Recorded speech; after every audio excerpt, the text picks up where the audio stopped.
One of the most challenging tasks associated with dealing with people who are experiencing chronic pain is making a diagnosis. This is true in fibromyalgia as well.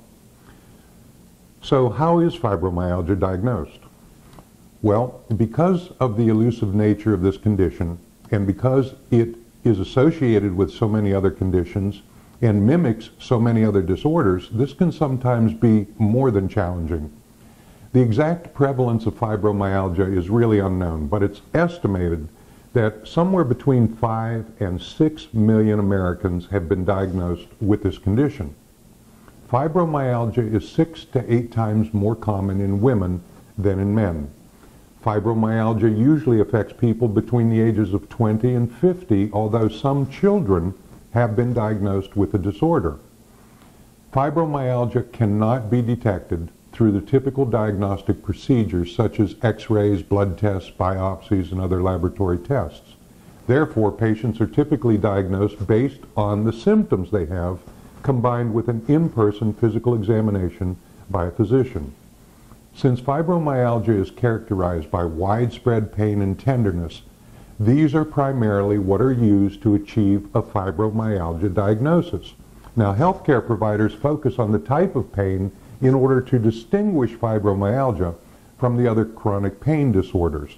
Healthcare professionals typically rule out other causes for the symptoms before making the diagnosis of fibromyalgia.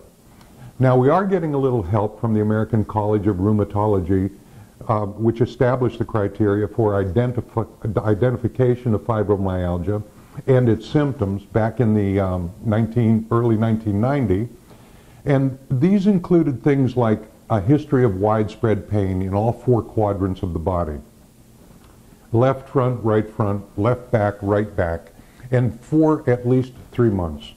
The presence of pain in at least 11 of 18 specific tender points on the body, areas identified by rheumatologists as specific places on the body that are extremely sensitive in people with fibromyalgia when the healthcare provider applies mild pressure. The pain is rated on a scale of 0 to 10, with 0 being no pain and 10 being the worst pain. The presence of other symptoms, including fatigue, sleep problems, mental fogginess, depressed mood, headache, and bowel problems, are all taken into consideration as well. Living with pain and not knowing why can be incredibly frustrating. I had one patient state this frustration as follows: Dr. D, I feel lost. I'm the type of person who, if something is wrong or broken or whatever, I can fix it. I've always been a very strong, determined, capable woman. This has taken that away from me. Now, millions of Americans live in the limbo of not understanding their mysterious, persistent pain symptoms. But consider this: it takes an average of 5 years to get an accurate diagnosis of fibromyalgia. Research now shows that 92% of fibromyalgia sufferers have talked about their symptoms with a doctor, but this discussion leads to diagnosis only 24% of the time. So why is there such a large gap between talking with a doctor and getting a diagnosis? How can that gap be narrowed? These are the questions I'll be exploring throughout this entire video series. But for the moment, the answer can be as simple as looking at things nobody else is looking at in ways that nobody else is looking at them.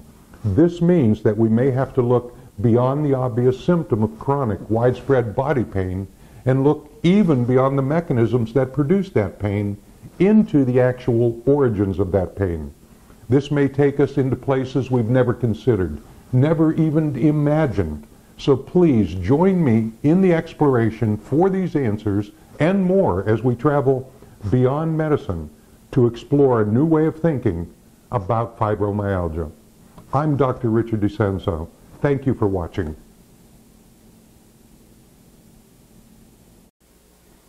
You know, over the years I've treated hundreds of fibromyalgia patients, and they've all asked me very similar questions about living with fibromyalgia.